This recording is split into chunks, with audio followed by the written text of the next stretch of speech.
just don't feel motivated. I just don't feel motivated. What are you doing every day? I woke up one morning, this was about 3:31 in the morning, the kids are asleep, my wife was asleep, and so the house is quiet, so I'm able to kind of think a little bit more clearly. And so as I'm sitting there, I wake up in the morning, I thought to myself, I was like, man, I've been doing this IT work for a while, but what am I gonna do next?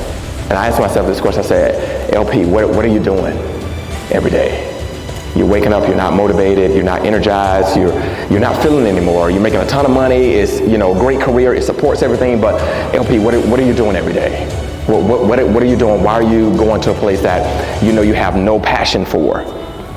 And so I asked myself that question and I couldn't come up with a valid answer. And so in that moment, I said to myself, I gotta make a plan and I gotta get ready to transition because I wanna get to the place where I wanna begin to impact and have influence, and I wanna get to that place where I really understand my why. And I always had this background and this internal love of speaking and just inspiring people and impacting people. That was always my passion there, but I never pursued it again because I went after something for the wrong reasons.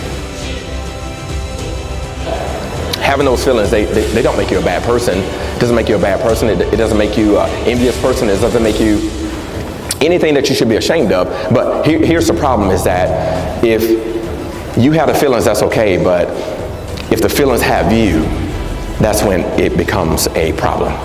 It's when the feelings have you. If you break the word down, on the left side there's motive.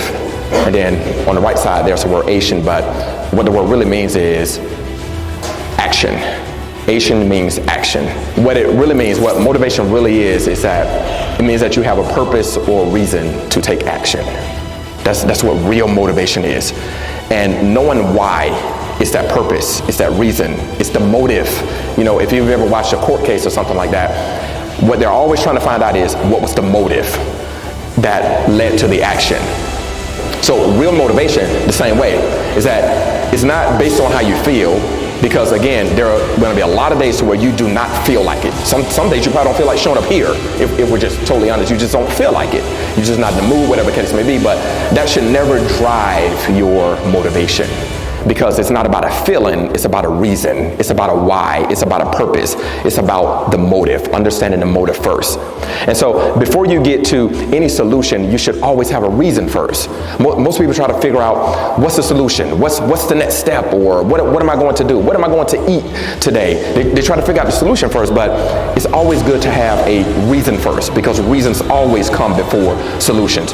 I understand why I'm up every single morning. I understand why I go where I go. I understand why I do what I do. It's not about the what, it's always about the why. That's the first question that you got to ask yourself is why? Not what am I doing, but why am I doing it? Who is my why? Who is that person that's truly moving me to drive me to be great? Who is that person? Motive, action, motive, action, motive, action. Having a reason to take action. That's what real motivation is understanding your reason, understanding essentially your why, pretty much.